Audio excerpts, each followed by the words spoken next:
Aujourd'hui, on va parler de la chose qui est encore plus importante que de travailler comme un dingue sur son projet de création de jeu. On va parler de ça et de bien d'autres choses. Bienvenue! Salut les amis, c'est Charles Gauthier, je suis ravi de vous retrouver aujourd'hui pour cette nouvelle vidéo.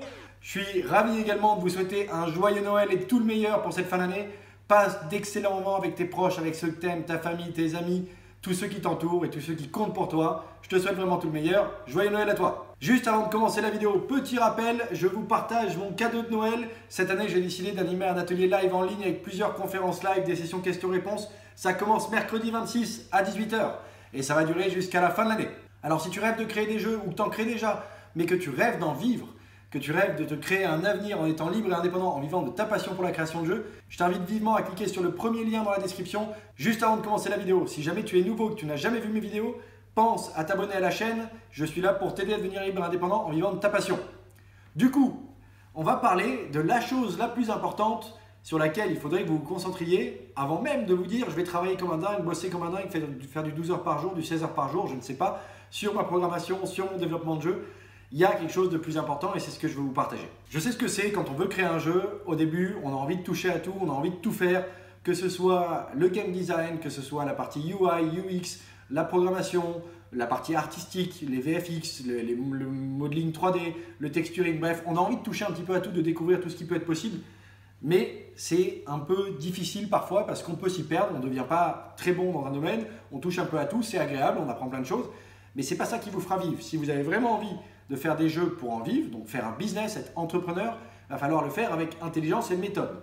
Et c'est là où j'aimerais vous parler de ce qui est pour moi encore plus important que de travailler dur, parce que je l'ai appris de la manière un peu difficile, burn-out et compagnie.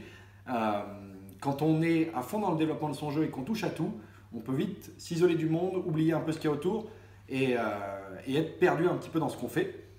Et c'est là où on peut arriver à des moments difficiles psychologiquement, moralement ou physiquement. On peut être vraiment épuisé et c'est dangereux. Pourquoi? Parce qu'il y a une énorme différence entre le mouvement et le progrès. Vous pouvez être en train de courir partout et ne pas avancer au final.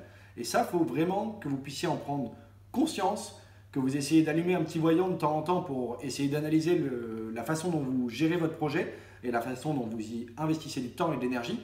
Parce que si vous ne faites pas attention à ça, un jour vous allez vous retrouver épuisé, complètement gavé et vous allez peut-être même abandonner votre projet.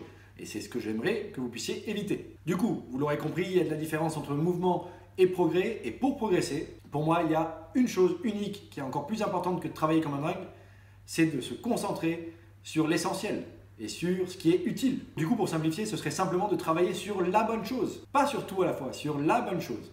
Et la bonne chose, elle va dépendre de votre profil, elle va dépendre de votre contexte, elle va dépendre du projet que vous êtes en train de faire. Bref, je vais vous expliquer ça dans quelques instants. Vous le savez, j'aime travailler dur, toutes mes expériences passées, je m'y suis investi à fond. Mon entreprise, Earthbox Games, je m'y investis à fond, je compte pas mes heures et ça fait plusieurs dizaines de mois que je suis là-dedans. Et je prends mon pied. Pourquoi? Parce que je prends du plaisir un peu partout et je sais où je prends du plaisir, je sais où je n'en prends pas. C'est aussi pour ça que j'ai fait le choix de recruter des collaborateurs pour leur déléguer des parties que je ne maîtrise pas ou des parties que je n'affectionne pas. Tout simplement parce que je ne me sens pas obligé de devoir toucher à tout pour avancer vers mon rêve. Mon but est de faire des jeux, de vivre de cette passion-là, de faire vivre une équipe, mais autant déléguer les parties qui me prennent trop de temps parce que je ne suis pas bon dedans à des gens qui sont bien plus compétents que moi, qui pourront faire le travail pour moins cher que moi, parce qu'il ne faut pas oublier que le temps qu'on investit sur un projet, c'est du temps en moins qu'on pourrait passer sur d'autres choses et c'est également un revenu en moins. Parce que même si on ne gagne pas notre vie, le temps qu'on pourrait avoir un taux horaire, on pourrait imaginer qu'on a un taux horaire, et il vaudrait mieux le passer sur des activités où on est bon que sur des activités où on n'est pas bon. Sauf si c'est pour apprendre évidemment. Mais si vous voulez faire un business, il va falloir y penser. Je ne sais pas si vous êtes comme moi et que vous vous intéressez un peu au développement personnel aussi. On voit beaucoup en ligne, que ce soit sur des posts anglophones ou francophones, voilà, qu'il faut lutter, qu'il faut hustle, qu'il faut tryhard en permanence, ne jamais rien lâcher. Je pense que c'est vrai. De mon expérience, je dirais que c'est vrai. Il faut travailler dur. Mais il faut travailler intelligemment. C'est ce que ces posts ne précisent peut-être pas. C'est encore l'histoire entre mouvement et progrès. Peut-être qu'on peut comprendre dans ces posts qu'il faut faire tout le temps. Oui, mais si on fait tout le temps et qu'on n'avance pas, qu'on ne progresse pas, ça ne nous mène nulle part. Donc oui, il faut travailler dur, mais travailler dur sur là où vous êtes bon et sur les choses que vous aimez. Parce que vous allez progresser 10 fois plus vite que les autres qui n'aiment pas ça ou qui ne sont pas bons là-dedans. Et il va falloir également, pour travailler intelligemment, peut-être déléguer, que ce soit à des freelances, à des sous-traitants, à une équipe, à des salariés ou sous un autre format, les domaines que vous êtes moins bon ou les domaines que vous n'affectionnez pas. C'est très important, c'est difficile de progresser dans un domaine qu'on n'aime pas et dans un domaine dans lequel on n'est pas bon. Si vous aimez le domaine, au moins vous allez pouvoir progresser vite, même si vous n'êtes pas bon et complètement débutant à la base. Je parle en particulier de la programmation. Si vous n'êtes pas programmeur mais que vous voulez vous essayer pour savoir si c'est fait pour vous, faites-le. Mais ne partez pas tête baissée dans la création de jeu en vous disant il faut à tout prix que j'apprenne à coder, c'est l'unique moyen et basta. Non, il faut que ça vous plaise. C'est très difficile de devenir bon en développement, d'y garder de l'énergie, de la motivation, du plaisir, si ce n'est pas quelque chose que vous aimez tout simplement. Du coup, moi de mon point de vue, j'avais envie de faire des bons jeux, évidemment, parce que pour envie, il faut quand même faire un minimum de qualité. On ne peut pas faire des trucs brouillons, à part si c'est pour tester. Des prototypes, c'est jamais parfait, évidemment, mais ça suffit pour tester. C'est intelligent, c'est du 20-80. Mais voilà, mais de mon point de vue, je voulais créer des bons jeux.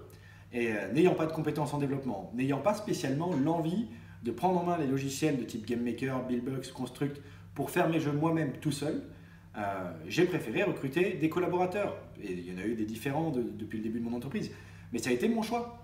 Pourquoi? Parce que j'aime travailler en équipe, j'aime piloter une équipe, j'aime piloter des projets plus conséquents que ce que je suis capable de faire tout seul ou créer plus de valeur que ce que je suis capable de faire tout seul. C'est ce qui m'anime, mais c'est propre à moi.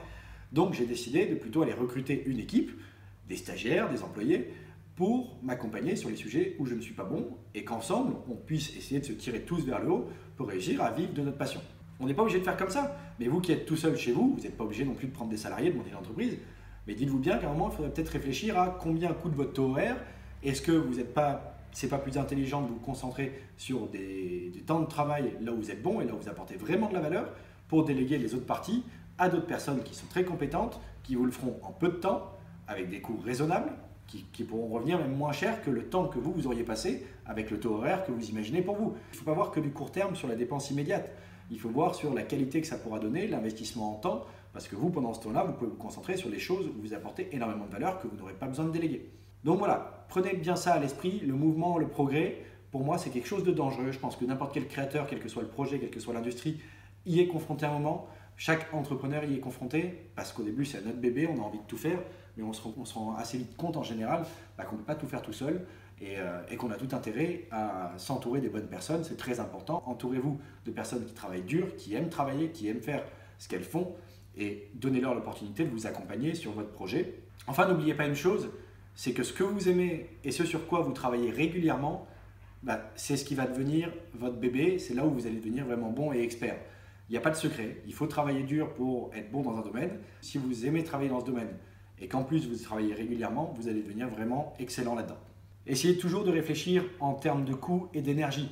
Pourquoi? Parce que si vous pouvez vous entourer de bonnes personnes qui peuvent vous apporter vraiment de la valeur sur les sujets où vous n'êtes pas bon et que vous apportez la valeur au projet là où les autres ne sont pas bons, vous allez pouvoir vous dynamiser. Vous, ça va vous donner une énergie de dingue, une grande motivation, plutôt que d'être tout seul, complètement perdu, à toucher des choses que vous n'aimez pas et à ne pas amener beaucoup de qualité parce que vous débutez, parce que c'est pas là où vous prenez du plaisir, que vous n'avez pas les bonnes astuces et tout ça. Donc ça va vous coûter forcément plus cher en temps et en énergie. Alors que si vous travaillez sur les choses où vous êtes bon et là où vous prenez du plaisir, ça va vous coûter beaucoup moins cher que de déléguer ou que d'aller sous-traiter cette partie-là. Donc voilà, essayez toujours de réfléchir sur l'aspect coût financier et énergie, motivation, détermination, et gardez à l'esprit que vous allez progresser 10 fois plus vite en travaillant sur les sujets que vous aimez et sur les sujets où vous avez un minimum de compétences. Et si vous n'avez pas de compétences, travaillez d'abord sur ce que vous aimez parce que vous allez développer des compétences beaucoup plus rapidement. Et enfin, pour terminer la vidéo, j'aimerais ajouter un petit truc à cette chose qui est pour moi devant le fait de travailler dur, c'est que non seulement il faut travailler sur la bonne chose, mais il faut également le faire au bon moment.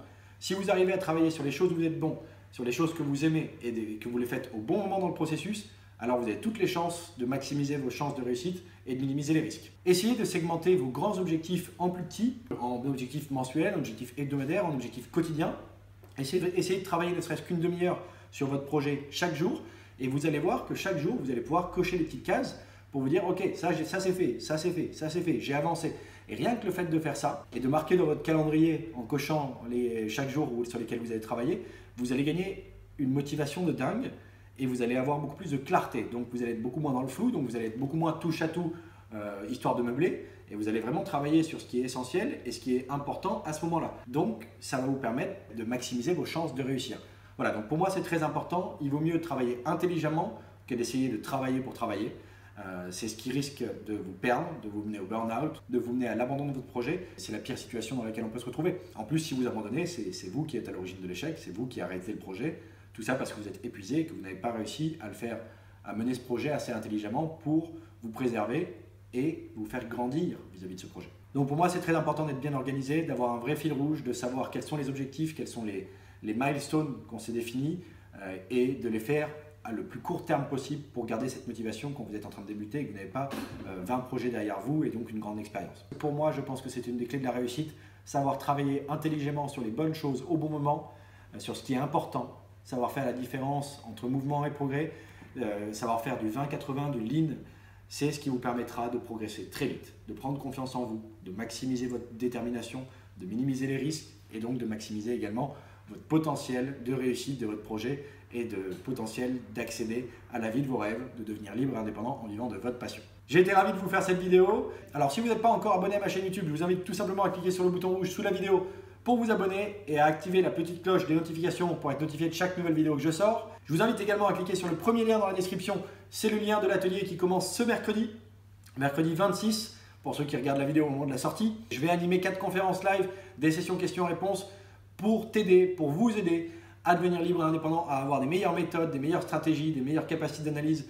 Bref, je vais vous partager 3 ans de synthèse de mon expérience dans l'industrie des jeux vidéo mobiles. Donc fonce t'inscrire à cet atelier, je suis sûr que ça peut t'aider. J'ai été ravi de vous faire cette vidéo, c'était Charles Gauthier. Je vous souhaite d'excellentes fêtes de fin d'année, un joyeux Noël, tout le meilleur, tout le bonheur. Passez du temps avec ceux que vous aimez et profitez bien. J'espère vous voir à l'atelier. Je vous dis à très vite pour la prochaine vidéo. Ciao!